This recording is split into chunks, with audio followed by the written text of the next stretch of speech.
Class आपकी start करते हैं और यहाँ पे पहला क्वेश्चन आपके सामने दे रखा है।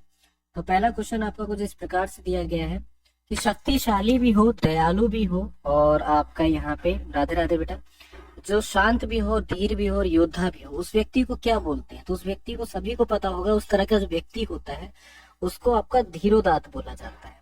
ठीक है ना, क्या बोला जाता है? धीरोदात्त बोला जाता है। पर्वत की तलहटी जो होती है, उसमें जो पर्वत की तलहटी को क्या बोलते हैं बताना है आपको। बेसिन बोलते हैं, घाटी बोलते हैं, उपत्यका बोलते हैं, या फिर आपका द्रोण बोलते हैं। ठीक है, तो यहाँ पे बताएंगे कि जो यहाँ पे पर्वत की वो जो होती है, ठीक है ना, पर्वत की तलहटी होती है उसको क्या आपका बोला जाता है। ठीक है, तो यहाँ पर याद रखिएगा उपत्यका जो है वो यहाँ पर इसको नाम दिया जाता है। ठीक है ना, चलिए अगला है आपके सामने, यहाँ पे उचित विकल्प का आपको चुनना है। आपेक्ष का यहाँ पर आपको विलोम बताना है, क्या होगा? असापेक्ष होगा, निष्पक्ष होगा, निरपेक्ष होगा, या फिर आपका सापेक्ष हो जाएगा। ठीक है, बेटा गेट बैठ देना। तो यहाँ पे आपको बताना है कि जो हमारा सही उत्तर है वो आपका क्या होगा। तो बोलोगे सर अगर हम लोग यहाँ पे बात करते हैं तो जो हमारा सही उत्तर है वो यहाँ पर क्या हो जाएगा? सर आपेक्ष का क्या होता है? निरपेक्ष होता है। बताइए क्या होगा यहाँ पे सही आंसर आपका? तो कहोगे सर बहुत ज्यादा इजी हो जाता है कि अगर कोई हमसे कह रहा है कि आपेक्ष है, वो हमारे क्या है? उसी के निरपेक्ष है। ठीक है, तो सी वाला जो है वो यहाँ पर क्या बनेगा? इसका करेक्ट आपका ऑप्शन आंसर बन जाएगा। ठीक है, अगला देखिए, अगला है कौटिल्य का आपको बताना है विलोम शब्द यहाँ पर क्या होगा। ठीक है ना, क्या बताना है आपको? कौटिल्य का विलोम शब्द बताना है। कौटिल्य का विलोम शब्द जो है वो आपका आजरव हो जाएगा। ठीक है, अगला देखिए, अब यहाँ पे देखो कि मुझे रेलगाड़ी में यात्रा करना अच्छी लगती है। अब यहाँ पे त्रुटि आपको बताना है, कौन से वाले भाग में जो है वो आपको त्रुटि दे रखा है। मुझे रेलगाड़ी में यात्रा करना अच्छी लगती है, या फिर यहाँ पे कोई त्रुटि ही नहीं है। तो एक चीज समझो कि मुझे रेलगाड़ी में यात्रा करना जो है वो क्या लगता है? अच्छा लगता है ना। ये चीज सभी को पता होगा कि मुझे रेलगाड़ी में क्या अच्छा लगता है? मुझे रेलगाड़ी में यात्रा करना अच्छा लगता है। ठीक है, तो अच्छा लगता है यहाँ पर होना चाहिए, ना कि आपका यहाँ पर ये होना चाहिए कि अच्छी लगती है। तो यहाँ पर इसको सही कर लीजिए लिखा कि अच्छा क्या हो जाता है? यहाँ पर लगता है। ठीक है, अगला देखिए कि विद्यालय में जलपान की उत्तम प्रबंध है। ठीक है, क्या विद्यालय में जलपान की उत्तर प्रथम है? इसका मीन्स यहाँ पर क्या होगा? क्लास को शेयर करके सभी लोग 100 के पार पहुंचाइए। जलपान के विद्यालय के अंदर क्या है? उत्तम यहाँ पे प्रबंध दे रखे हैं, है ना। अगला देखो आपके सामने कि ताजमहल वास्तुकला की मुगल शैली के स्मारकों में श्रेष्ठतम स्मारक है। तो जाहिर सी बात है स्मारक हो जाएगा। अच्छा देखो इसमें भी ना आपको एक चीज बताता हूँ। मस्जिद सभी को पता है, जहाँ पे क्या हो जाता है? जहाँ पे अल्लाह की जो है इबादत करी जाती है वो मस्जिद हो जाती है। इमारत, बड़ी बड़ी इमारतें क्या हो जाती हैं? बड़े बड़े जो शहर होते हैं, अगर आप दिल्ली का भी विजिट करोगे या फिर आप गुड़गांव विजिट करोगे तो वहां पे जो बड़ी बड़ी बिल्डिंग होगी उनको इमारत बोलते हैं। कृति क्या होती है सर? कृति होती है जो लेखक के द्वारा लिखी जाती है, वो भी कृति होती है। या फिर आपकी जो कुछ छोटी छोटी चीजें बनी होती है उनको भी आपका कृति बोला जाता है। तो यहाँ पे स्मारक जो है वो आपका क्या होगा? सही उत्तर होगा, है ना, जहाँ पे पर्यटक आते हैं। ठीक है, चलिए अगला है कि ईश्वर की भक्ति ही सौभाग्यशाली बनने का होना चाहिए। उद्देश्य होना चाहिए, साधन होना चाहिए, कारण होता है, या फिर हेतु होता है। देखो ईश्वर की भक्ति इंसान करता है, बोलेंगे सर बिल्कुल करता है। तो ईश्वर की जब भक्ति करी जाती है तो क्या हो जाता है कि भाई ईश्वर की भक्ति सौभाग्यशाली बनने का क्या है? उद्देश्य है, ऐसा तो नहीं है। तो क्या है सर?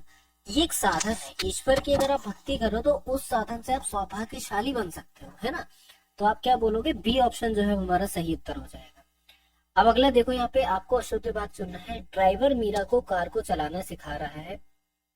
ड्राइवर मीरा को कार चलाना जो है वो आपका सिखा रहा है। ड्राइवर मीरा के लिए कार चलाना सिखा रहा है, या फिर ड्राइवर मीरा को कार चलाना जो है, ठीक है, सिखा रहा है। ठीक है ना, तो यहाँ पे बताना है कि जो हमारा सही आंसर है वो क्या होगा कि ड्राइवर जो है ना वो यहाँ पर क्या कर रहा है? मीरा को कार चलाना सिखा रहा है। मतलब ये जो डी वाला ऑप्शन है हमारा क्या बनेगा? यहाँ पे सही हो जाएगा। ठीक है, इतनी रात बीते आप कहाँ से आ रहे हैं? इतनी रात बीता आप कहाँ से आ रहे हैं? इतनी रात बीता आप कहाँ से आ रहा है? इतनी रात हुआ आप कहाँ से आ रहे हैं? तो क्या होगा? इतनी रात बीते जो है आप कहाँ से आ रहे हैं, है ना। इतनी रात बीते आप कहाँ से आ रहे हैं, तो शुद्ध इसमें क्या हो जाएगा? तो बोलेंगे सर ए वाला जो है वो हमारा शुद्ध हो जाएगा।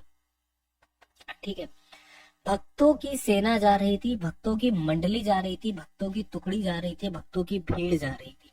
तो याद रखना, सेना कभी भी भक्तों की नहीं होती है, टुकड़ी कभी भी भक्तों की नहीं होती, सेना की टुकड़ियां होती हैं, और भीड़ कभी भी यहाँ पर नहीं होती है। ठीक है ना, भीड़ लोगों की होती है, तो भक्तों की क्या होती है, मंडली। क्योंकि भक्त कहीं भी जाते हैं, एक चीज को याद रखिएगा, भक्त कभी भक्तों के बारे में बात हो रही है या फिर कभी भी भक्त के बारे में बात हो रही है, तो कभी भी शांति पूर्वक नहीं जाते हैं। ये मतलब भजन कीर्तन करते हुए ही तो जाते हैं, तो इसीलिए उसको मंडली नाम दिया जाता है। क्या नाम दिया जाता है, मंडली।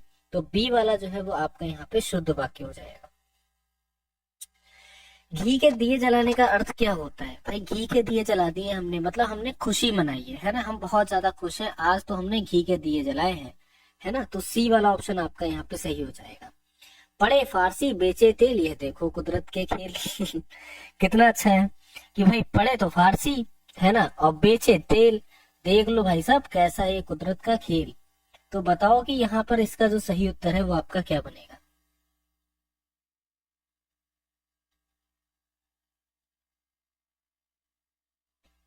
ठीक है, चलिए जल्दी से बताइए।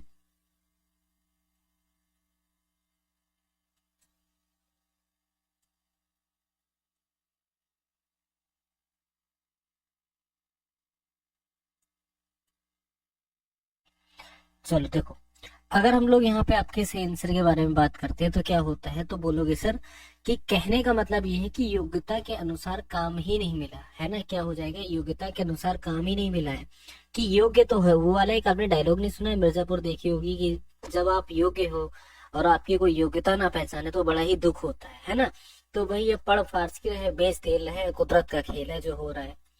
ठीक है, अब देखो यहाँ पे बताना है कि दूध का जो यहाँ पे आपसे पूछ रहा है समानार्थी मतलब पर्यायवाची शब्द क्या होगा, तो आप बोलोगे सर दूध का स्तन्य जो है पर्यायवाची शब्द हो जाएगा। ठीक है, हाथ का पर्यायवाची क्या हो जाएगा, जल्दी से बताइए। तो बोलेंगे सर हाथ का जो पर्यायवाची है वो यहाँ पे पानी हो जाएगा। ठीक है, क्लियर हो गया यहाँ तक सभी को। अब थोड़ा जीके जीएस के सेशन पे आ जाते हैं।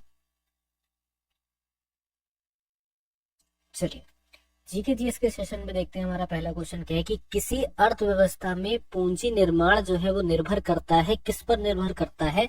तो याद रखना कि कोई भी अर्थव्यवस्था है उसमें जो पूंजी का निर्माण होता है वो उसकी कुल बजट पर आपका निर्भर करता है ना। बोलोगे सर किस पर निर्भर करता है, तो वो आपकी कुल बचत पर निर्भर करता है। तो मतलब कहने का ये सी वाला ऑप्शन आपका सही हो जाएगा। ठीक है, एक चीज समझो, अगर यहाँ पे बचत कह लो या इसके अलावा यहाँ पे क्या कह लो, कोई भी एक ऐसा फैक्टर कह लो जो आपके समझ में आ जाए, ठीक है ना। ठीक है, देखो होता है क्या है कि कोई भी जो अर्थव्यवस्था होती है उस पे कहीं ना कहीं बजट तो निर्भर करती करती है, और जो जीडीपी, ठीक है ना, वो एक ही बात आप यहाँ पे समझो कि जीडीपी जो है वो भी यहाँ पर क्या हो जाती है, बहुत ज्यादा आपकी मैटर करती है। ठीक है ना, क्या हो जाती है, जीडीपी भी आपकी उतनी ही ज्यादा मैटर करती है। ठीक है, अगला देखो कि भारतीय संविधान में 101वें संविधान संशोधन अधिनियम ने एक निम्न प्रणाली की शुरुआत करी थी, क्या करी थी। जो भारतीय संविधान हमारा जो है, इसमें जो 101वां संविधान संशोधन होता है, इस 101वां संविधान संशोधन में ये बोला गया था कि भाई एक देश है तो उस पे एक कर होना चाहिए, बस आलतू फालतू के करों को हटा देना चाहिए, ये बोला गया था। कहने का मतलब समझ रहे हो ना। पहले क्या होता था, कोई भी चीज आती थी उस पर दुनिया भर के कर लगते थे कि भैया हमने भी कर लगा दिया, हमने भी लगा दिया, हमने तो पिन्नी बनाई है इसकी तो हम इसका कर लगा रहे हैं, हमने बिस्किट बनाए हम इसका कर लगा रहे हैं। नहीं हुआ क्या, ये सारे के सारे कर हटाकर आपका सिर्फ एक कर ला दिया गया, जिस कर का यहाँ पे नाम क्या हो जाता है, जिसका नाम हो जाता है आपका जीएसटी हो जाता है। ठीक है, इसका फुल फॉर्म क्या होता है, गुड्स, ठीक है ना, सर्विस, ठीक है, टैक्स। ये क्या हो जाता है, इसका फुल फॉर्म हो जाता है। बोलेंगे सर बिल्कुल ठीक है। तो जब ये लागू होता है तो यहाँ पे क्या हो जाता है, एक टैक्स लग जाता है। अच्छा, आप लोगों में से कोई ये व्यक्ति कोई भी बता सकता है कि सबसे पहले जीएसटी की पहल करने वाले प्रधानमंत्री का क्या नाम था, बताइए जरा। किसी को पता है कि सबसे पहले जिसने यहाँ पे पहल करी थी, ठीक है, यहाँ पे नोट कर दे रहे हैं, सबसे पहले जिसके द्वारा यहाँ पर इसकी पहल करी गई थी वो यहाँ पे कौन से प्रधानमंत्री है, चलिए बताइए। इससे ये तो अंदाजा होगा कि आपकी पढ़ाई बहुत अच्छी चल रही है। जरा क्लास को शेयर करके 115 तक पहुंचाओ।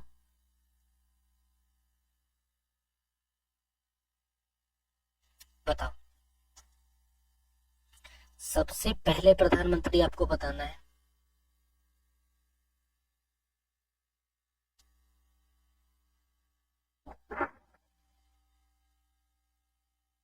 Very good. कौन हो जाएंगे यहाँ पे? अटल बिहारी वाजपेयी जी के द्वारा यहाँ पे सबसे पहली जो पहल है वो यहाँ पर करी गई थी। और अटल बिहारी वाजपेयी जी के द्वारा ये जो पहल करी गई थी, ठीक है ना, कब करी गई थी?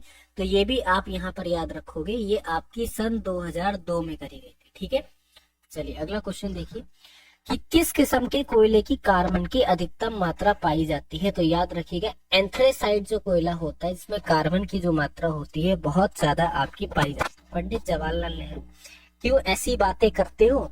है पंडित जवाहरलाल नेहरू हमारे भारत के पहले प्रधानमंत्री थे राजा बेटा।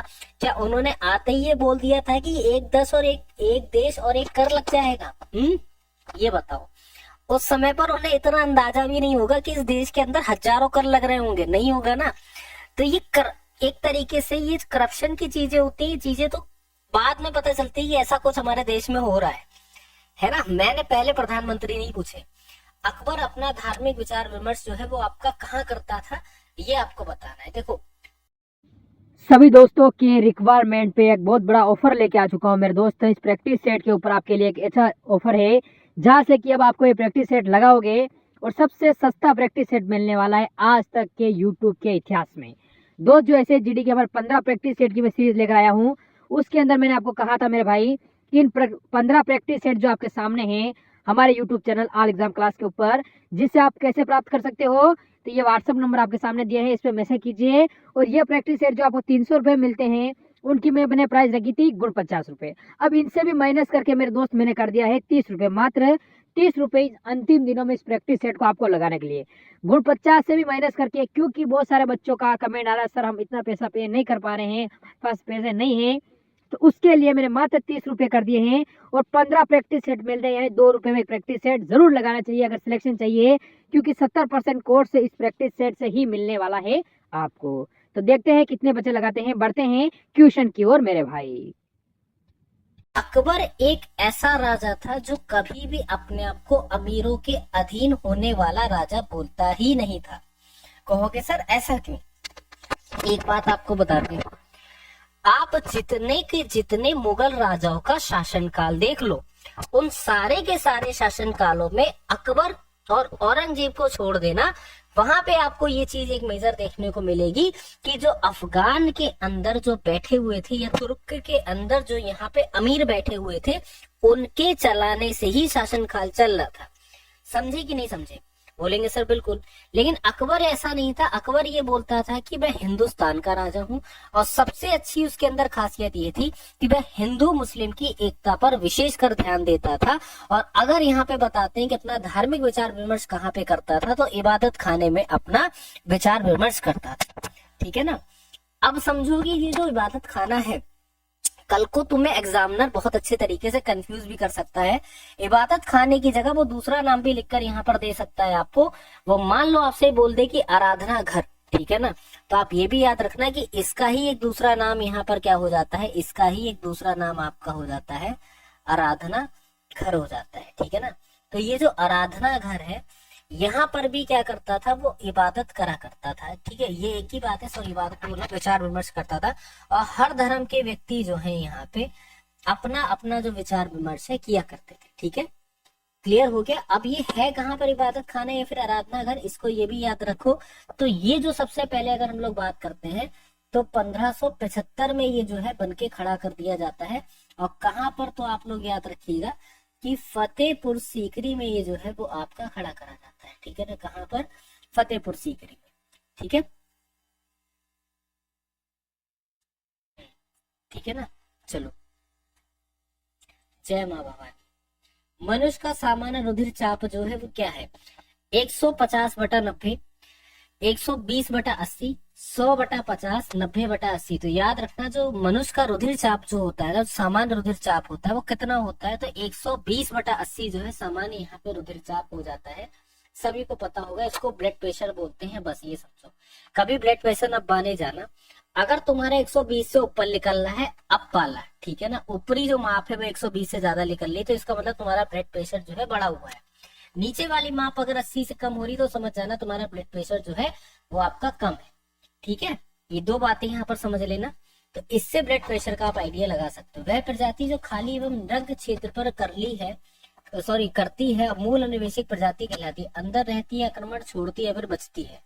ठीक है, चलिए देखो, वह प्रजाति जो खाली व नग्न क्षेत्र पर आपका आक्रमण करती है वह आपकी अन्वेषक प्रजाति जो है वो आपकी कहलाती है। ठीक है, अगला देखिए, अगला आपके सामने यहाँ पर क्या दे रखा है कि निम्नलिखित में से कौन सा एक नाइट्रोजनी उर्वरक नहीं है। जय भीम बेटा, जय Bhim. Ammonium sulphate, urea, ammonium nitrate या फिर सुपर फास्फेट। चलो जल्दी से बताओ।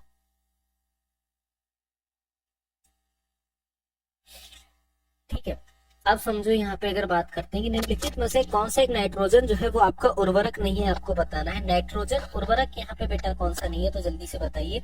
सुपर फास्फेट जो है वो आपका नाइट्रोजन उर्वरक नहीं है। ठीक है, चलिए अगला देखिए यहाँ पे कि लद्दाख के तिब्बती समुदायों में मनाया जाने वाला लोसर त्योहार किसका प्रतीक होता है। बहुत आसान सवाल है। लोसर त्योहार जो है नए साल का प्रतीक होता है कि भैया नया साल आ गया हमारे यहाँ, तो हमने यहाँ पे क्या कर दिया, लोसर त्योहार जो है वो आपका मना दिया। और यकीन मानना ये क्वेश्चन मैंने इससे पहले भी पढ़ाया है, वहां पर भी क्वेश्चन जो है वो आपका आया था। तो जाहिर सी बात है इस तरह के क्वेश्चंस आपके इम्पोर्टेंट होते हैं। ठीक है, चलिए, जैव विविधता अभियान पर सम्मेलन सचिवालय जो है वो आपका कहाँ पर स्थित है। लंदन में, इटली में, आपके मॉन्ट्रियल में या फिर आपके टोरंटो में। तो जल्दी से बताओ, जैव विविधता का जो अभियान, ठीक है ना, अभियान का सम्मेलन, अभियान पर सम्मेलन का सचिवालय जो है वो आपको कहाँ पर बताना स्थित है। तो यहाँ पर याद रखिएगा कि ये जो आपका हो जाता है कनाडा के अंदर स्थित हो जाता है। ठीक है ना, कब हो जाता है राजा बेटा, हमारी क्लास ना ये समझो कि भगवान की दया से हो जाए पूरी, यही कहा करो, क्योंकि अभी मैं जब क्लास करवा रहा था तो उसमें इशू हो गया था नेट का। ठीक है, वरना ये शुक्रिया करो अदनान सर का कि उनकी बदौलत हम यहाँ पे क्लास ले पा रहे हैं। ठीक है, तो ये उनका शुक्रिया करना जिनका चैनल है, जैसे ये जो सर जो है भी बार बार आपका जो लिंक फेंक रहे हैं, तो इनका शुक्रिया करें कि उनकी वजह से हम क्लास ले पा रहे हैं। ठीक है, तो मॉन्ट्रियल क्या हो जाएगा आपका करेक्ट ऑप्शन आंसर होगा। मॉन्ट्रियल कहाँ पे है, तो याद रखना मॉन्ट्रियल जो है वो आपका कनाडा में है। कहाँ पर है, सभी लोग मेरे साथ रिपीट करते रहा करो, कनाडा में जो है वो आपका मॉन्ट्रियल हो जाता है। अगला क्वेश्चन आपके सामने, निम्नलिखित में से कौन सी भारतीय संगीतकार सर्वोच्च नागरिक सम्मान भारत रत्न प्राप्त करने वाली पहला या पहली गायक गायिका बनी। जाकिर हुसैन, AR रहमान, RD बर्मन या फिर MS सुब्बुलक्ष्मी। ठीक है, चलिए जल्दी से बताइए। तो अगर हम लोग यहाँ पे बात करते हैं तो सभी को पता होगा MS सुब्बुलक्ष्मी जो है वो भारत रत्न प्राप्त करने वाली आपकी पहली महिला संगीतकार थी। ठीक है, स्टार्ट क्लियर। अगला क्वेश्चन यहाँ पे बढ़ते हैं, और कहाँ की रहने वाले ये भी समझ लो यहाँ पे। ठीक है, कल को अगर तुमसे पूछ ले कहाँ कैसा क्या, तो याद रखना है कि आपकी कर्नाटक की गायिका हो जाती है।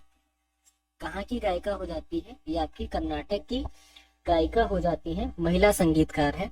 ठीक है, थोड़ा सा समझ लेते हैं हम लोग इनको सर्वोच्च नागरिक जो सम्मान है वो आपका 1966 में मिलता है। ठीक है ना, कब मिलता है आपका, 1966 में इनको जो है सर्वोच्च जो नागरिक सम्मान है, ठीक है ना, सर्वोच्च नागरिक सम्मान जो है इनको 1966 में यहाँ पर इनको जो है मिल जाता है। ठीक है, क्लियर यहाँ तक। अगला देखिए, डायनमो का निर्माण किसने किया था। न्यूटन ने, आर्किमिडीज ने, फेराडे ने या फिर आपका ब्रैकेट ने। तो डायनमो क्या हो जाता है, एक तरीके का ये आपका वैज्ञानिक उपकरण है, इस चीज को भी याद रखना।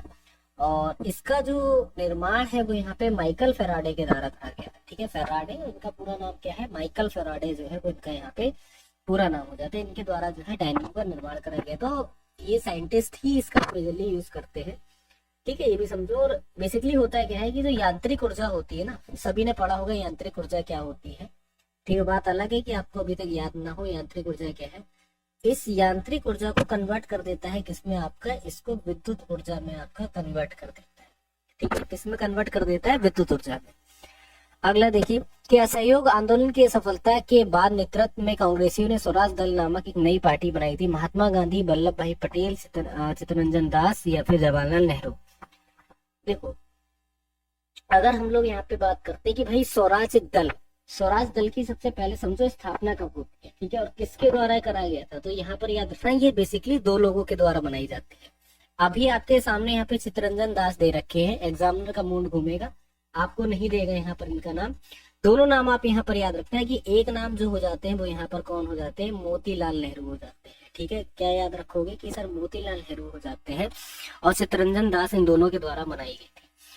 अगर बात करते हैं, कल को मान लो एग्जामिनर पूछ ले कि भैया किस डेट में बनाई गई थी, ये भी तो बता दो, तो याद रखोगे कि सर डेट बहुत आसानी से हमें याद है कि 1 जुलाई, ठीक है, सॉरी 1 जनवरी 1933 को ये जो है पार्टी आपकी बनाई गई थी, ठीक है। क्या याद रखोगे कि 1 जनवरी 1993 को ये पार्टी जो है बनाई जाती है, पार्टी बनके तैयार हो जाती है, ठीक है ना। अब बेसिकली ये समझना है कि कांग्रेसियों ने ये जो पार्टी बना दी, यहाँ पे लड़ गए गांधी जी से और अलग हो गए, ऐसा नहीं है। वो गांधी जी से लड़े ही नहीं, ठीक है, ये भी आपको एक फैक्टर बताते हैं, गांधी जी से लड़े नहीं थे। उन्होंने बस ये कर दिया था, ये उनके निरीक्षण में, गांधी जी की देख रेख में ये जो पार्टी है ना, तब ये बनके तैयार हुई थी। तो ये तो बिल्कुल मत सोचना है कि भैया इसमें गांधी जी को अलग कर दिया गया, ऐसा कुछ नहीं है। गांधी जी की देख रेख में ही ये पार्टी जो है बनके तैयार होती है। समझ गए? बोलना सर बिल्कुल यहाँ तक समझ गए हैं। अगला देखो यहाँ पर क्या है कि नेत्रदान में दाता की आंख का कौन सा भाग उपयोग में लाया जाता है, कॉर्निया, पार्टिका, रेटिना या फिर आपके लेंस। तो याद रखना है यहाँ पे कि जब भी कोई यहाँ पे नेत्रदान करता है तो जो उसका कॉर्निया का पार्ट होता है ना, वो यहाँ पर क्या होता है, उपयोग में लाया जाता है, ठीक है। ऐसा नहीं कि पूरी की पूरी नेत्र निकाली उठा के लगाती, तो ये तो बिल्कुल मत सोचना। कुछ पार्ट हो जाता है, कुछ पार्ट पे कॉर्निया आपका आ जाता है। और कॉर्निया में भी बात करते हैं कि ये होता है क्या कि कोई जिंदा व्यक्ति दे देता है, ऐसा नहीं है, ठीक है ना। पहली चीज इसको देने का सबसे बड़ा फैक्टर ये होता है, या फिर इसको देने की सबसे बड़ी एलिजिबिलिटी ये होती है कि व्यक्ति जो है वो यहाँ पे मरा हुआ होना चाहिए, क्योंकि हमेशा याद रखना है कि ऑर्गन्स कभी नहीं मरते हैं, आत्मा निकल जाती है। आत्मा अमर है, शरीर मर जाता है। सेम चीज यहाँ पे यही है कि आत्मा अमर है, शरीर मरा है और कुछ नहीं है। अगर हम लोग यहाँ पे बात करते हैं तो यहाँ पे क्या होता है कि 1888 में सबसे पहले यहाँ पे कॉर्निया दान करी गई थी। कॉर्निया निकालने वाले यहाँ पे बॉन हिप्पल थे, ठीक है ना, जिन्होंने ये जो है ये जो भी करके किसी और की कॉर्निया निकाल के किसी के लगा दी थी, ठीक है, समझ गए। चलो अगला देखो। अगला भाई तुम्हारे सामने है कि बैडमिंटन के संबंध में निम्नलिखित में से कौन सा कथन जो है सही है। बैडमिंटन के खेल की शुरुआत और जब स्कोर बराबरी पर होता है तो सर्वर बाई ओर के सर्विस कोर्ट से सर्व करता है। अब है क्या, हमने जो बैडमिंटन खेला है, मोस्टली आप लोगों में से जिन जिन बालकों ने या बालिकाओं ने बैडमिंटन खेला होगा, वो घरेलू बैडमिंटन खेला होगा, ले आए होंगे, उसको खेलने लगे होंगे कि भैया ठीक है, कोऑर्डिनेशन बनाना है, जो चिड़िया है या जो भी शटल है उसको गिरने नहीं देना है, ये वाला खेला होगा, है ना। गलत बोलना, तो ये चीजें नहीं पता होंगी, लेकिन कोई बात नहीं। सर्वर और रिसीवर हमेशा विपरीत सर्विस कोर्ट में परंतु एक ही तरफ खड़े होते हैं। अब समझो यहाँ पे मेरी बात को, ठीक है। देखो बैडमिंटन एक गेम जो है ना, वाकई में बहुत अच्छा गेम है। अब कुछ लोग तो बैडमिंटन को लड़कियों का गेम बोल देते हैं कि भैया हम नहीं खेलेंगे लड़कियों का गेम, हम कैसे खेल ले, हम ठहरे पुरुष और हम ये गेम खेलने के नहीं है। तो ऐसा नहीं है, बैडमिंटन में कोई क्राइटेरिया नहीं होता है कि आप एक दूसरे के तिरछे जो है आप यहाँ पे भेजोगे, ठीक है, ठीक है ना, ऐसा कुछ नहीं है। और बैडमिंटन में ऐसा भी नहीं होता है कि मतलब एक सर्विस कोर्ट जो बना हुआ है, ठीक है ना, कि बाई ओर वाला दाई ओर को फेंकेगा, ऐसा कुछ भी, तो दोनों के दोनों आपके गलत है। आप कैसे भी फेंक सकते हो, तो ना तो एक और ना ही सेकंड, इतना बस आप समझ लो। बैडमिंटन है यार, जैसे मर्जी इसको फेंक के थ्रो कर दो, है ना। वाईफाई का पूरा नाम क्या है, अब ये तो कोई कहने की बात ही नहीं है। वाईफाई का पूरा नाम सभी को पता होगा, वायरलेस फर्टिलिटी जो है इसका पूरा नाम हो जाता है। भारत के संविधान का कौन सा अनुच्छेद अप्रत्यक्षता की अवधारणा को समाप्त करता है, किसी भी रूप में इसके व्यवहार को निषिद्ध करता है। 16, 15, 14, 17 बता दो जरा कौन सा अनुच्छेद है। तो बहुत आसान सा क्वेश्चन है और बहुत आसान सा जवाब है कि सर अगर हम लोग यहाँ पे बात करते हैं तो भाई कौन सा अनुच्छेद जो है वो यहाँ पे इस तरीके से बोलता है। तो इस चीज को याद रखिएगा कि अगर हम लोग यहाँ पे बात करते हैं तो हमारा जो अनुच्छेद हो जाता है 17, वो यहाँ पे क्या करता है, अप्रत्यक्षता की अवधारणा को समाप्त करता है, ठीक है। रुस्तम 2 क्या है, टैंक है, जलपोर्ट है, लड़ाकू विमान है, या फिर इनमें से कोई नहीं है, ठीक है। अब दिलजले जितने आशिक है वो रुस्तम 2 को यहाँ पर कुछ और समझेंगे, लेकिन एक्चुअल में रुस्तम 2 जो है वो आपको बताना है क्या है, बताओ, पता है किसी को भी? देखो रुस्तम 2 एक आपका लड़ाकू विमान है, टी पर टिक मत लगाओ, ये आपका क्या हो जाता है, एक लड़ाकू विमान हो जाता है, सी याद रखना है, ठीक है, सी वाला ऑप्शन आपका हो जाएगा। एक्चुअल में अगर हम लोग यहाँ पे बात करते हैं तो ये अभी रिसेंट में इसका प्रशिक्षण हुआ है, इसका नाम रुस्तम 2 रखा गया है। तो 2018 में आपका क्या होता है, परीक्षण होता है, वो भी कब, आपका 25 फरवरी को, ठीक है ना, 25 फरवरी को आपका 2018 में क्या होता है, इसका परीक्षण होता है। अब यहाँ पे बहुत से बालक ऐसे होंगे जिन्होंने बी बोला होगा, आपके दिल में क्या है ये हम आपको बताते हैं। क्यों बोला होगा, इन्होंने सोचा होगा रुस्तम मूवी बनी थी, रुस्तम मूवी में वो नेवी में था, तो जाहिर सी बात है जो दूसरी चीज यहाँ पे रुस्तम 2 जो नाम दिया गया है वो भी जल से रिलेट करता होगा, क्योंकि नेवी तो जल में रहती है। तो यहाँ पे जो हमारा आंसर होना चाहिए बी वाला होना चाहिए, जलपोर्ट है, यही सोचा होगा मोस्टली लोगों ने, लेकिन ऐसा नहीं है। अब उनमें से कुछ ऐसे भी होंगे कि क्यों वो जल में रहेगा, ये तो कुछ भी नहीं होगा, इनमें से तो कुछ नहीं हो सकता, तो उनने डी पे टिक लगा दिया। ये 2 ऑप्शन में आपका मन ललचाया होगा और ये हुआ भी हुआ होगा, ठीक है, लेकिन एक्चुअल में लड़ाकू विमान है, ठीक है। मियामी ओपन 2024 का पुरुष युगल खिताब जो है किस जोड़ी ने जीता, Matt Ebden, Rohan Bopanna, Eddie Murray, या फिर नोवाक जोकोविच, या फिर आपका रोहन बोपन्ना, ठीक है, एंजेलो मैथ्यूज, या फिर आपका कोई भी नहीं। चलिए यहाँ पे बताइए कि ये जो हमारा सही उत्तर है यहाँ पर क्या हो जाएगा, ये ऐसे क्वेश्चन है, ये वाले क्वेश्चन अब ये मन में आएगा कि सर ये क्वेश्चन तैयार कैसे करें, हमें ये तो बताओ, हमें पता कैसे चलेगा इन क्वेश्चन को तैयार कैसे करना है। तो राजा बेटा इन क्वेश्चंस को तैयार करने का एक बहुत अच्छा सा फॉर्मूला ये वाला ऑप्शन करेक्ट होगा। जो रिसेंट में गेम वगैरह होते हैं, ठीक है, जो रिसेंट में गेम होते हैं, ओलंपिक हुआ होगा उसको तैयार कर लेना। रिसेंट में कोई भी अभी गेम रहा हो, जैसे चेस से रिलेटेड क्वेश्चंस इस बार संभावना है बने, ठीक है, चेस के रूल्स पढ़ लेना, जैसे कि बैडमिंटन का आ गया क्वेश्चन, तो बैडमिंटन के रूल पढ़ लिए थोड़े से, कि ऊपर ऊपर से देख लिया है ना। तो ये सारी चीजें हैं, सारे क्वेश्चंस आपके आ जाते हैं। अंतरराष्ट्रीय संस्था WHO का मुख्यालय कहाँ पे, यानी तो बहुत ही आसान सा क्वेश्चन है कि सर WHO का मुख्यालय पूछ लिया, तो इसमें तो कुछ कहना ही नहीं है कि WHO का मुख्यालय, ये तो मतलब मेरे ख्याल से इतना, इस तरह के क्वेश्चंस अगर आपसे पूछ रहे हैं फिर क्या ही करना, ठीक है। खैर अब जब पूछा है तो उसका आंसर भी बता दो, और बता दो कि मुख्यालय कहाँ पे है, तो बोलोगे सर आंख बंद करके भी हम टिक लगा सकते हैं, जेनेवा में इसका मुख्यालय हो जाता है। सर अदनान सर लाइव नहीं आएंगे, अब बेटा पता नहीं, आराम करने दो उन्हें, ठीक है, थोड़ा बहुत आराम भी करने दो, ठीक है। किस खेल में प्रतिभागियों को पूज्य लिस्ट कहा जाता है, मुक्केबाजी में, टेनिस में, हॉकी में, या फिर आपका बैडमिंटन में। तो यहाँ पे समझो पूज्य लिस्ट, फ्यूज लिस्ट, अच्छा सॉरी फ्यूज लिस्ट है, वरना मुझे भी मिस्टेक हो गया। फ्यूज लिस्ट जो है किसमें बोलते हैं, मुक्केबाजी। सभी दोस्तों के रिक्वायरमेंट पे एक बहुत बड़ा ऑफर लेके आ चुका हूँ मेरे दोस्त। इस प्रैक्टिस सेट के ऊपर आपके लिए एक अच्छा ऑफर है, जहाँ से कि अब आपको ये प्रैक्टिस सेट लगाओगे और सबसे सस्ता प्रैक्टिस सेट मिलने वाला है आज तक के यूट्यूब के इतिहास में। दोस्त जो ऐसे GD के 15 प्रैक्टिस सेट की मैं सीरीज लेकर आया हूँ, उसके अंदर मैंने आपको कहा था मेरे भाई कि इन 15 प्रैक्टिस सेट जो आपके सामने हैं हमारे YouTube channel all exam class के ऊपर, जिससे आप कैसे प्राप्त कर सकते हो, तो ये व्हाट्सअप नंबर आपके सामने दिया है, इस पर मैसेज कीजिए। और ये प्रैक्टिस सेट जो आपको 300 रुपये मिलते हैं, उनकी मैंने प्राइस रखी थी गुण 50 रुपये। अब इनसे भी माइनस करके मेरे दोस्त मैंने कर दिया है 30 रुपये, मात्र 30 रुपये अंतिम दिनों में इस प्रैक्टिस सेट को आपको लगाने के लिए। गुण 50 से भी माइनस करके, क्योंकि बहुत सारे बच्चों का कमेंट आ रहा है सर हम इतना पैसा पे नहीं कर पा रहे हैं, पास पैसे नहीं है, तो उसके लिए मैंने मात्र 30 रुपये कर दिए हैं। और 15 प्रैक्टिस सेट मिल रहे हैं, 2 रुपये में एक प्रैक्टिस सेट जरूर लगाना चाहिए अगर सिलेक्शन चाहिए, क्योंकि 70% कोर्स इस प्रैक्टिस सेट से ही मिलने वाला है आपको। तो देखते हैं कितने बच्चे लगाते हैं, बढ़ते हैं ट्यूशन की ओर मेरे भाई। मैथ ना होती है,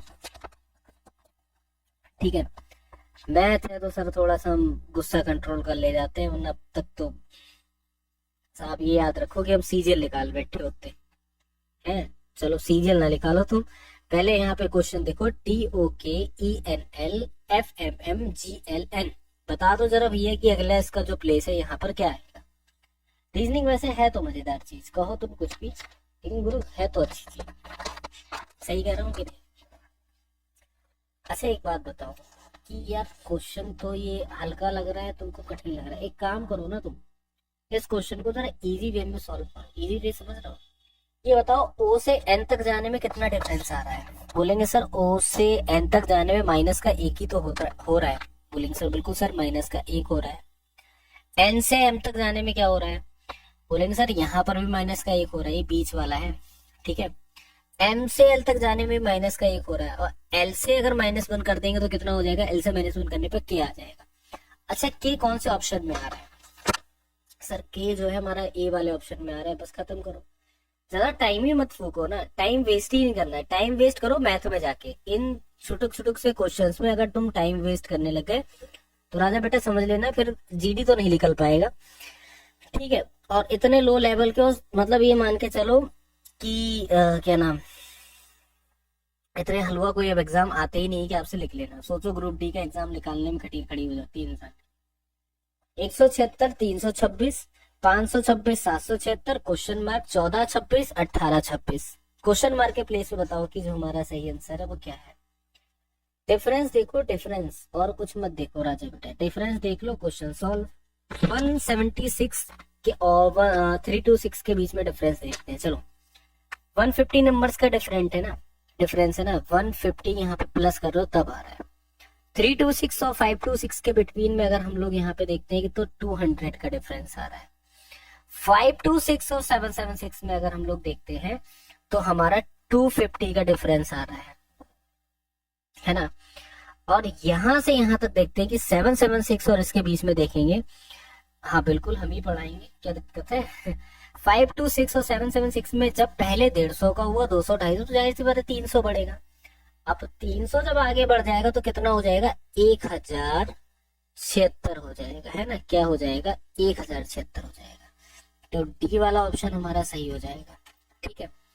चलो अप्रैल को किसी कोड लैंग्वेज में उन्होंने बड़ी विकट भाषा में लिख रखा है, ठीक है ना, कि भैया पढ़ी भी नहीं जा रही है, ऐसी भाषा लिखा, कौन कौन से लेटर लिखते हैं वो भी नहीं पढ़े जा रहा है हमसे, तो कि भाई क्या लिख दिया तुमने ये बताओ। एक तो इन्होंने यहाँ पे साइन नहीं, इन्फिनिट का साइन लगा देना, ठीक है ना, इन्फिनिट का साइन लगाना, ठीक है। अब देखो भाई साहब कौन कौन से यहाँ पे भाषा में इन्होंने लिखा है, क्या क्या लिखा है। अब परम आपको बताना है, आपने अप्रैल देखो, अप्रैल में यार एक चीज देखो कि पी को क्या लिखा है, पी को तो मल्टीप्लाई लिखा है ना, मल्टीप्लाई का ऑप्शन यहाँ पे 2 स्टार्ट है, बी और सी, ठीक है। ऐसे ही देख के इसको सॉल्व करो। फिर डिवीजन है, मल्टीप्लाई के बाद डिवीजन, मतलब या तो बी ऑप्शन होगा या फिर आपका डी वाला ऑप्शन होगा। आर में देखो जरा यार, आर में अगर हम लोग देखेंगे तो आर को यहाँ पर क्या लिख रहे हैं, आर को यहाँ पे बी लिख रहे हैं, तो डी वाला ऑप्शन पे टिक लगाओ, आगे बढ़ जाओ, बस खत्म, है ना। आसान है ना क्वेश्चन, बताओ आसान है कि मुश्किल है या भयानक है। इसी बात पे अगला वाला क्वेश्चन देखो हमारा क्या दे रखा है। अगला क्वेश्चन भी आपके सामने है कि एईएल का रिलेशन एसीआई से, एनआरवी का रिलेशन आपसे पूछना है किससे होगा। अब देखो भाई साहब एईएल आपके सामने दिया गया है, सोचो यार कुछ अपनी मर्जी से भी तो चलाओ दिमाग, ठीक है। मुझे यहाँ पर सिंपल एक डिफरेंस ही देखने को मिल रहा है यार, ये ना सही कर लेना, ये एल है यहाँ पे, ठीक है। तो डिफरेंस पता है क्या देखने को मिल रहा है, मैथ में प्रॉब्लम होती कोई बात नहीं, असल में क्या है ना एक, अच्छा आप लोग एक बात को मेरे डिनाई मत करना, कहो सर बिल्कुल जो भी बोलेंगे सच बोलेंगे, सच के सिवा कुछ नहीं बोलेंगे। और मैं जो तुमसे पूछने जा रहा हूँ, तुम में से थोड़े बच्चे बालक ऐसे हैं जो जीएस को बहुत मन से पढ़ते हैं, उन्हें लगता है कि यार जीएस क्वालिफाई कर लिया, सब कर लिया। हिंदी को और भी मन से पढ़े, क्योंकि हिंदी उनका कहीं ना कहीं बैकग्राउंड रहा है हिंदी का। अब उससे ज्यादा वो मन से पढ़े रीजनिंग उन्हें लगती है गेम की तरह, तो लगता है कि एक स्टेज पार करी, दूसरी स्टेज आई, दूसरी स्टेज पार करी, तीसरी स्टेज आ गई। कहो सर बिल्कुल इसमें तो हमें कोई परेशानी नहीं है, जीएस में भी करंट अफेयर हम ध्यान नहीं देते, हमें अपना जो हिस्ट्री वगैरह उसको पढ़ लेते हैं। करंट अफेयर क्या पता कितने बड़े हैं, हम कौन सा पढ़ने बैठ रहे हैं, 3 बातें। मैथ को नहीं पढ़ते हैं सर, मैथ को हम कल पे टालते हैं। आज हमने इतना पढ़ लिया, हमने 5 घंटे पढ़ लिया, 5 घंटे हमने जीएस पढ़ ली, रीजनिंग पढ़ ली और ये पढ़ लिया, लेकिन मैथ नहीं पढ़ने गए सर। मैथ में बोर होते हैं, मैथ समझ में नहीं आती। अरे बालक बिना मैथ के सिलेक्शन नहीं होने का है, तो मैथ को पढ़ो, समझ रहे हो। तभी तो मैथ तुम्हारी वीक है कि तुमने मैथ, कुछ बच्चों ने तो मैथ 10th में ही छोड़ दी, लेकिन इतना बाल बुद्धि मत बनो कि जो अभी तुम्हारी कॉम्पिटिटिव एग्जाम में मैथ है वो 10th लेवल तक की मैथ आ रही है, उसको पढ़ो बेटा, सॉल्व करो, बिल्कुल 0 लेवल से पढ़ो, और फिर तुम देखो तुम्हारे अंदर क्या क्या चेंज आते हैं।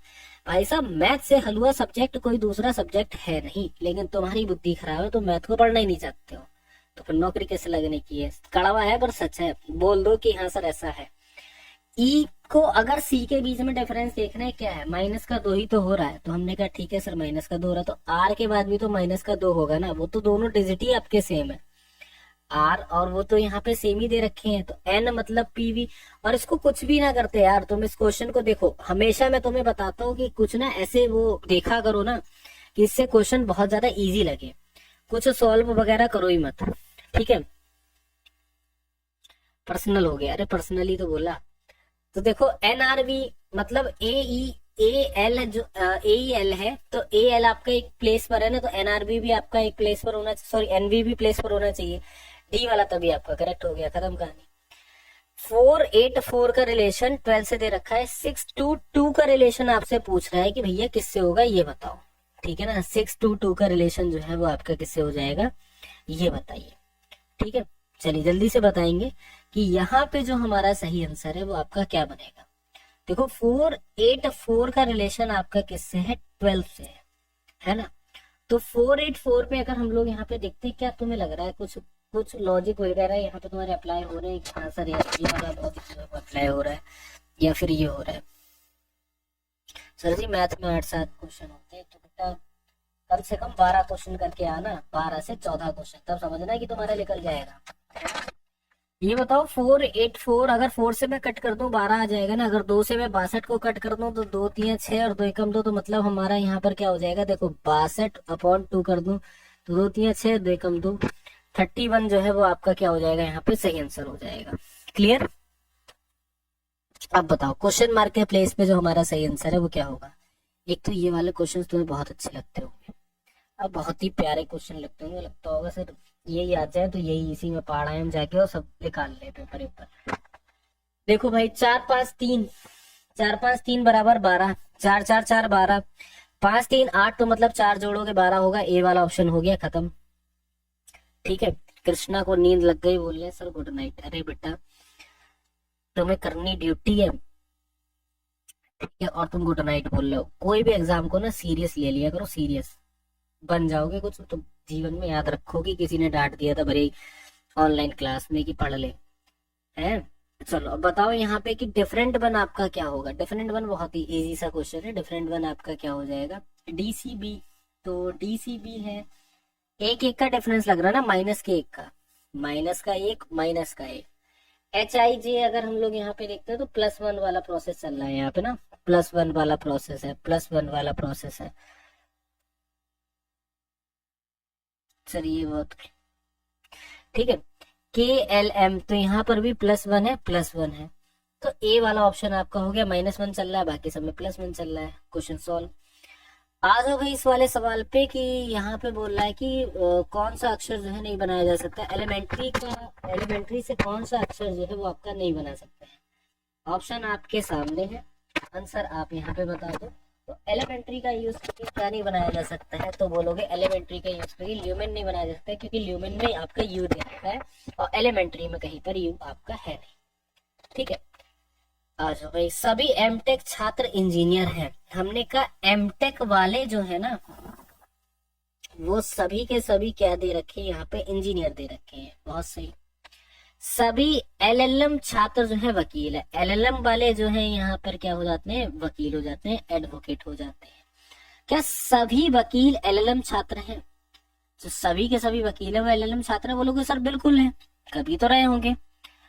और यहाँ पे सभी इंजीनियर के एमटेक के छात्र बोलेंगे सर बिल्कुल है। तो मतलब क्या है, निष्कर्ष पहला और दूसरा दोनों के दोनों यहाँ पे अनुसरण कर रहे हैं, बात खत्म, ठीक है। चलिए अगला देखिए कि यहाँ पर आपके सामने क्या है कि चोर है, जज है, अपराधी है। चोर जज अपराधी में जरा बताओ तो क्या बोलोगे कि सर जो चोर होता है वो हमारा अलग होता है, ठीक है ना, और जो जज होता है वो भी हमारा अलग होता है, और जो अपराधी होता है वो भी हमारा अलग होता है। ये बोलोगे क्या, बोलोगे नहीं सर ये बिल्कुल गलत है। चोर क्या है आपका, चोर एक आपका अपराधी है, ठीक है ना। क्या बोलोगे कि सर जो चोर है वो हमारा अपराधी है, ठीक है, क्या हो जाता है, चोर जो है हमारा अपराधी हो जाता है, और जज जो है वो हमारा अलग हो जाता है उनको सजा सुनाने के लिए। तो बी ऑप्शन हो जाए, कंफ्यूज मत हुआ करो, ए वाला नहीं होगा, ठीक है। जरा सा कंफ्यूज कर दो उसमें ही दिमाग खराब हो जाता है। 9 × 7 32, 18 multiply 7 equals to 120, 17 multiply 9 equals to 208, 19 multiply 11 equals to question. बताओ भाई कि हमारा यहाँ पे जो सही उत्तर है वो आपका क्या बनेगा। तो सीधी सी बात है, 9 मल्टीप्लाई 7 मतलब अगर हम लोग यहाँ पे 9 प्लस 7 और 9 माइनस 7 कर दें, सॉरी मल्टीप्लाई बीच में रखे हैं, तो 9 और 7 आपका कितना 16, और यहाँ पे 2 मतलब हमारा 32 हो जाएगा कि नहीं हो जाएगा। बाकी को सॉल्व मत करो, अब सीधे इसमें आ जाओ। 19 इंटू 19 प्लस 11 और 19 माइनस 11 मल्टीप्लाई कर दें, 19 प्लस 11 और यहाँ पे कितना हो जाएगा 30 इंटू आपका 8, तो मतलब हमारे पास हो जाएगा 240, है ना। तो सी वाला ऑप्शन आंसर जो है वो आपका करेक्ट बनेगा। ठीक है, आ जाओ जरा इस वाले क्वेश्चन पे। यहाँ पे बताओ कि अंग्रेजी शब्दकोश के हिसाब से जो आपका सही उत्तर है वो आपका क्या होगा। ठीक है, चलिए जल्दी से बताइए। अंग्रेजी शब्दकोश के हिसाब से आपको बताना है कि हमारा जो सही उत्तर है वो यहाँ पर क्या हो जाएगा।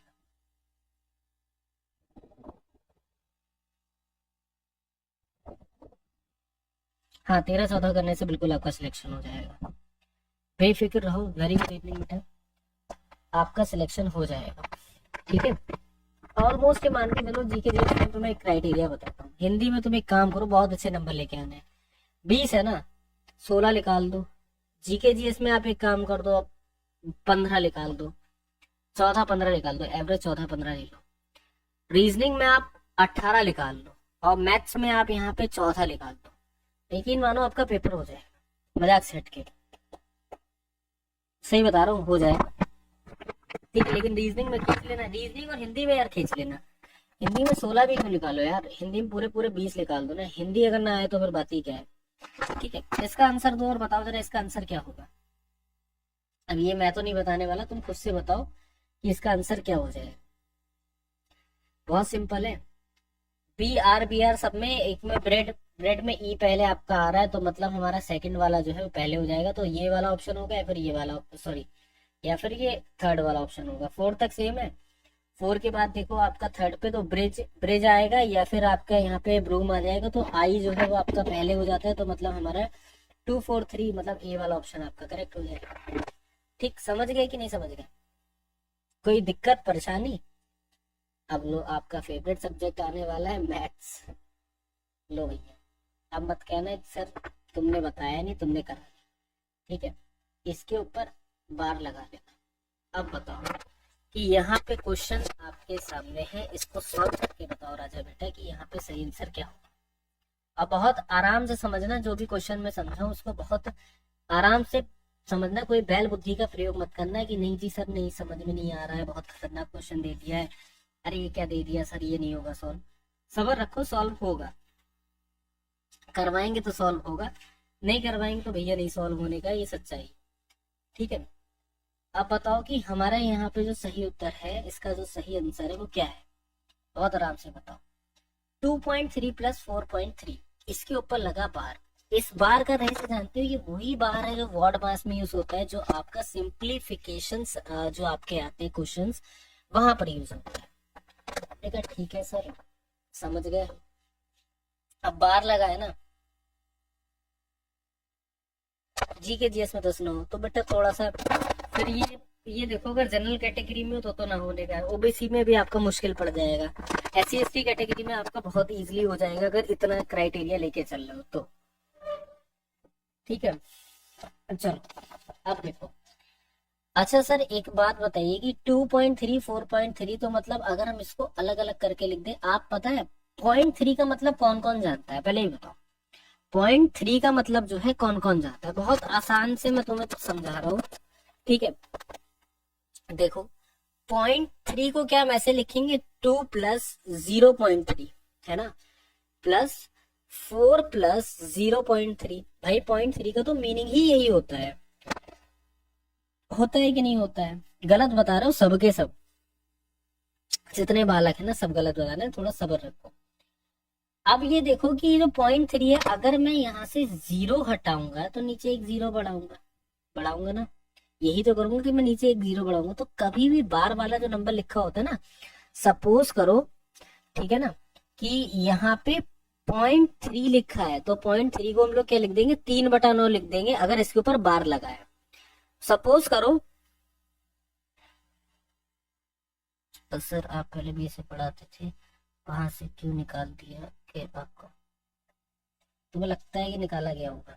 अब ठीक है यार, हम तो कह रहे हम निकाला गया है। पंचायती कम करो बेटा, ठीक है, हम तो बकवासबाजी कम करो, पढ़ ले तो बताऊं फिर। तो देखो कहीं पर बार लगा होगा, अगर यहाँ पे 0.2 बार लगा है ना तो मतलब इसका क्या हो जाएगा, 2/9 हो जाएगा। समझ रहा, बहुत आसान से तरीके बता रहा हूँ। तो बार का पहले तो मतलब समझो कि इसका मीनिंग क्या है। आपने कहा सर हम यहाँ तक तो समझ गए कि इसका मतलब क्या हो जाता है। अब ये समझो जरा कि 2 और 4 मतलब हमारा 6 होता है, बोलेंगे सर बिल्कुल होता है। तो यहाँ पे 3/9, ठीक है ना, और 3/9 ये हो जाएगा कि नहीं, बोलेंगे सर बिल्कुल हो जाएगा। कोई दिक्कत यहाँ तक किसी को भी आई? कोई ऐसा बालक जिसको दिक्कत आई हो? कोई दिक्कत नहीं आई होगी। 3 एकम 3, 3 तिया 9, 3 एकम 3, 3 तिया 9। तो यहाँ पे आप समझो कितना हो जाएगा, तो एक एक आपका जुड़ जाएगा और नीचे आपका 3। तो मतलब अगर ये बताओ 1/3 प्लस 1/3 है, तो ये तो सीखा ही होगा कि भाई सर 2/3 हो जाएगा।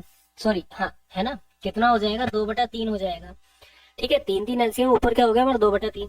तो मतलब हमारा कहने का क्या है कि सर यहाँ पे 6 प्लस हमारा कितना हो जाएगा, 2/3 हो जाएगा। तो एलसीएम कितना आ जाएगा, एलसीएम 3 आ जाएगा। 6 2 हमारा कितना हो जाएगा, यहाँ पे देखो एक मानेंगे 3 टाइम्स आपका जाएगा, तो 3 टाइम आपका जाएगा तो 6 3 18 प्लस आपका 2, यहाँ पर कितना हो जाएगा, 20/3। ठीक है ना, क्या हो जाएगा, 20/3 हो जाएगा। यही हमारा करेक्ट ऑप्शन आंसर होगा। इस भूल में मत रहना, अगर हम लड़की हैं तो हमें सर जी बहुत मतलब मान सम्मान देंगे, कहीं नहीं अरे दीदी आओ, हमें आपका ही इंतजार था हमारी क्लास, ऐसा कुछ नहीं है। लड़के लड़की सब बराबर है। याद रखना, फौज में जब रगड़ पड़ती है ना बुरी तरीके से, तो वहां पे जेंडर देख के नहीं मारा जाता है कि तुम क्या हो क्या नहीं। बंदूक की गोली जेंडर देख के नहीं जाती आर पार। तो एज अ टीचर वही वाली बात है, एज अ टीचर तुम भी बराबर, ये भी बराबर।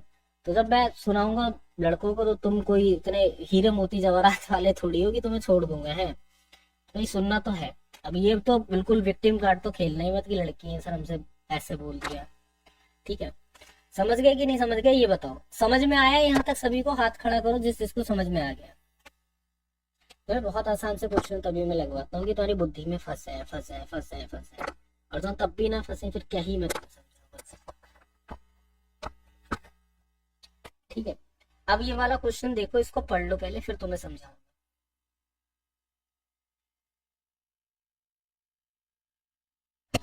चलो पढ़ो,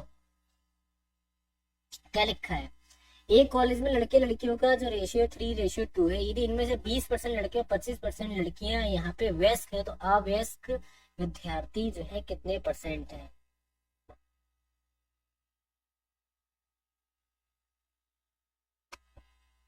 चलो बताओ, वापस वो वाला क्वेश्चन बताना है कि नहीं यार, ऐसा पता बहुत देर हो गए। तुम्हें भी समझ में, जिनको समझ आ रहा है वो भाग लेंगे यार, हमको तो यार। अच्छा मैं यहाँ पे, एक कॉलेज है उसमें लड़के लड़कियों का रेशियो 3:2 है। एक बात को समझो, जो आपके सामने रेशियो दे रखा है ना, उसको हम लोग किसके फॉर्म में लिखते हैं, उसको हम लोग एक्स की फॉर्म में लिखते हैं। ये बात को हाँ या नहीं में मेरी बुद्धि में अपने बैठा लेना। ठीक है, रेशियो को हम लोग एक्स के फॉर्म में लिखते हैं, तो यहाँ पर कितना हो जाएगा, 3x। रेशियो कितना हो जाएगा हमारा, 2x हो जाएगा। यहाँ तक समझ गए कि नहीं, जरा ये बताओ। कहेंगे सर बिल्कुल हम लोग यहाँ तक समझ गए हैं कि ये जो 3:2 है हमारा क्या हो जाएगा, 3x रेशियो हमारा 2x हो जाएगा। कोई दिक्कत परेशानी यहाँ तक नहीं हो। अब ये बताओ, जो इसमें टोटल छात्र होंगे, मतलब टोटल विद्यार्थी आपके कितने होंगे, टोटल विद्यार्थी तो आपके 5x होंगे ना। इनका रेशियो ये दे रखा है, बॉयज का रेशियो ये है और गर्ल्स का रेशियो ये है। टोटल ये जो नंबर है वो कितना हो जाएगा, यहाँ पे 5x होगा। कोई दिक्कत? ठीक है, कहेंगे सर बिल्कुल कोई दिक्कत नहीं है। अब यहाँ पर आपसे पूछ रहा है कि लड़कियों, इनमें से 20% लड़के और 25% लड़कियां हैं। अगर इनमें से 20% लड़के हैं और 25% लड़कियां हैं, वो वयस्क है, तो अवयस्क लड़के और अवयस्क लड़कियां कितनी होंगी, ये बताना। तो 80% जो होंगे यहाँ पे लड़के, वो आपके अवयस्क होंगे कि नहीं होंगे, जरा ये बताओ। ठीक है, 80% मतलब जब परसेंट की बात आ रही तो नीचे तो पहले ही 100 आ जाएगा कि नहीं आ जाएगा, ये बताना। कहेंगे सर बिल्कुल हमारे नीचे जो है पहले ही 100 आ जाएगा। ठीक है, तो यहाँ पे क्या रहेगा, मल्टीप्लाई में आपका रहेगा 3x, कोई दिक्कत। प्लस में यहाँ पे आवेश लड़कियां, मतलब हमारा 75 इंटू कितना हो जाएगा 2x, प्लस बटे में हमारा कितना हो जाएगा 100 हो जाएगा। कोई परेशानी यहाँ तक किसी को बोलेंगे सर कोई परेशानी कोई दिक्कत नहीं है, इसको सॉल्व कर लो। एक जीरो से एक जीरो काटो, एक जीरो से यहाँ पे नहीं काटे, 75 से अगर हम लोग 100 को काटेंगे तो यहाँ पे देखो कितना हो जाएगा, कट कर लेते हैं, जीरो से जीरो आपका कट हो गया, 2 चौका 8, 2 पंजे हमारा 10, ठीक है। 5 धामन 50 और 55 25, मतलब हमारा हो गया 25, और 5 दूनी 10 और यहाँ पे हो गया 20, 5 चौको 20, 55 हमारा 25 हो जाएगा। 5/5 4, 4/5, तो यहाँ पे सॉल्व करने के बाद हमको कितना मिल जाएगा, 39x अपॉन आपका यहाँ पर हो जाएगा 10 हो जाएगा, ठीक है। अवयस्क विद्यार्थियों की कितनी प्रतिशत है ये बताओ, तो हमारा 39 अपॉन हमारा कितना हो जाएगा 10 हो जाएगा, ठीक है। अब अवयस्क विद्यार्थी आपको बताने हैं, तो टोटल विद्यार्थी आपके कितने थे, टोटल विद्यार्थी आपके 5x थे, 39x अपॉन हमारा 10, और टोटल विद्यार्थी हमारे 5x, तो मतलब 1/5x इक्वल्स टू आपके पास कितना आंसर निकल आएगा, तो मल्टीप्लाई में आपका रहेगा 100, क्योंकि आपको परसेंटेज में बताना है, तो 78% जो है यहाँ पर आपका आंसर आ जाएगा ए वाला, ठीक है। समझ गए कि नहीं समझ गए, जरा ये बताइए, क्लियर।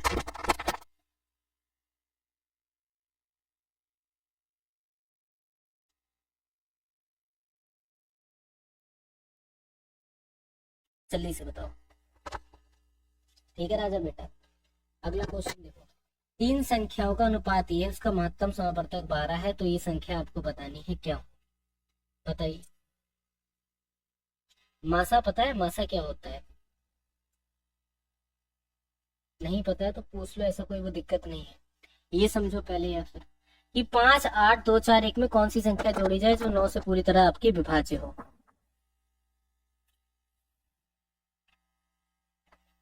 बताओ भाई, कौन सी संख्या जोड़ दे जो आपकी यहाँ पे पूरी तरीके से आपकी विभाज्य हो।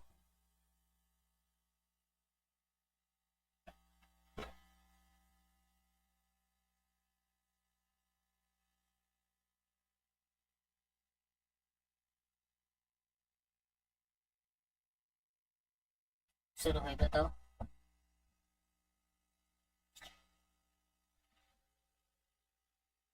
कोई बात नहीं अमन, हमारे टेलीग्राम ग्रुप से जुड़ जाओ यार, या व्हाट्सएप ग्रुप से हमारे जुड़ जाओ, तो उसमें तुम्हें क्लास की टाइमिंग पता चल जाएगी, ये तुम्हारे लिए बेस्ट चीज है।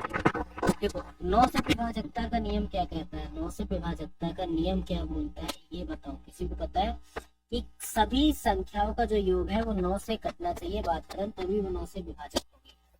अगर सारी संख्या को हम लोग जोड़ते हैं, 5 8 2 4 1, 8 4 12, 8 4 12 1 13, 13 2 15, 15 4 19, 1 20, कितना जोड़ते भैया, क्या 5 जोड़े कट जाएगा, क्या 4 जोड़े कट जाएगा, 7 जोड़ो, खत्म करो सर, 27/9 कर दें, कट जाएगा 3 बार में, ठीक है, समझ गए।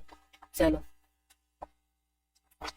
बहुत आसान आसान से क्वेश्चन है, पता नहीं तब भी नहीं कर पाते हो। m/n जो है 9/6, सॉरी 9/6 दे रखा है, और आपको m+n और m-n आपको बताना राजा बेटा कितना होगा। सर पीडीएफ में ली थी तो आप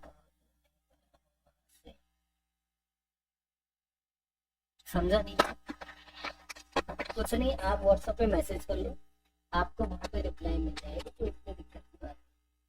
रेशियो हमको दे रखा है, रेशियो मतलब हमको m/n दिया गया है कितना, 9/6 दिया गया है, ठीक है।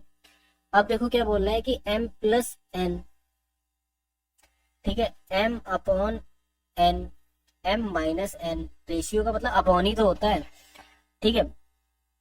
तो अब यहाँ पे देखो जरा, m रेशियो तो मतलब हमारे सामने सीधे सीधे इसको वैल्यू लिख दो, खत्म कर दो, ठीक है, वैल्यू लिख के खत्म कर देंगे, तो m का वैल्यू 9 है, प्लस यहाँ पे n का वैल्यू 6, और m-9, तो यहाँ पे कितना हो जाएगा हमारे पास 15/3, 3 पंजे हमारा 15, तो 5:1 जो है वो हमारा करेक्ट ऑप्शन आंसर बनेगा, ठीक है।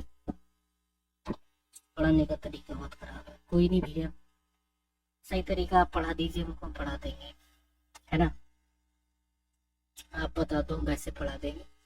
चलो बी वाला जो है वो आपका करेक्ट ऑप्शन आंसर हो गया। देखो अगर यह कहना है कि पढ़ाने का तरीका खराब है, आपको एक बात बताता हूँ, कभी मेरी इंस्टाग्राम प्रोफाइल को विजिट करना, वहां पे यूनिफॉर्म में मुझे देखोगे आप, ठीक है। और प्रेजेंट में भी अगर मैं थोड़ा सा भी अगर आपको अपने बारे में बता दूं तो याद रखो, मतलब याद के रखो, बता रहा हूँ मैं, कोई धमकी वमकी नहीं दे रहा हूँ, ठीक है। मैंने असम राइफल में 1.5 साल दिए हैं। उसके अलावा अगर मैं थोड़ा सा बताऊं तो मेरी ग्रेजुएशन जो है मिलिट्री साइंस से है, ठीक है। और उसके बाद अगर मैं बताऊं तो अन अकेडमी में भी मैं पढ़ा रहा हूँ। इवन उसके बाद मैं टीजीटी हूँ और लॉ मेरा चल रहा है। कोई गवार नहीं हूँ जो यहाँ तुम्हें बैठ के पढ़ा रहा हूँ, ठीक है। या बैल बुद्धि नहीं हूँ। थोड़ा सा शब्दों के दायरों में रह के बात करिए, है ना, अच्छा लगता है। हार्ड क्वेश्चन लेकर आएंगे महोदय जी, बिल्कुल लेकर आएंगे। खैर, ये लीजिए, इस सवाल का आंसर सभी लोग यहाँ पे कमेंट करेंगे कि इसका जो सही उत्तर है वो आपका क्या होगा। कोई डाउट भी अगर ऐसा है कि सर नहीं, हमको नहीं लगता है कि आप ऐसे कुछ नहीं हो, तो आप सर्च करिएगा कभी जाके अभी यादव 318 से, तो आपको वहाँ मेरे यूनिफॉर्म वगैरह के फोटो भी दिख जाएंगे, बॉर्डर फोटो भी दिख जाएंगे, ठीक है। और बाकी हमारे जो जिनके चैनल पे हम पढ़ा रहे हैं हमारे बिल्कुल ही बड़े भाई की तरह है ना। तो बात को थोड़ा समझो, खराब या अच्छा कोई नहीं पढ़ाता है, इंसान पढ़ाता है। कर्म ही पूजा है ना। कर्म कर रहे हो आप, यही आपकी पूजा है, अलग से पूजा वगैरह ही मत करो, ठीक है। चलो खैर, यहाँ तक समझ लो बात को। और ये वाला क्वेश्चन का जो आंसर है सभी लोग यहाँ पे कमेंट सेक्शन में देना, ठीक है।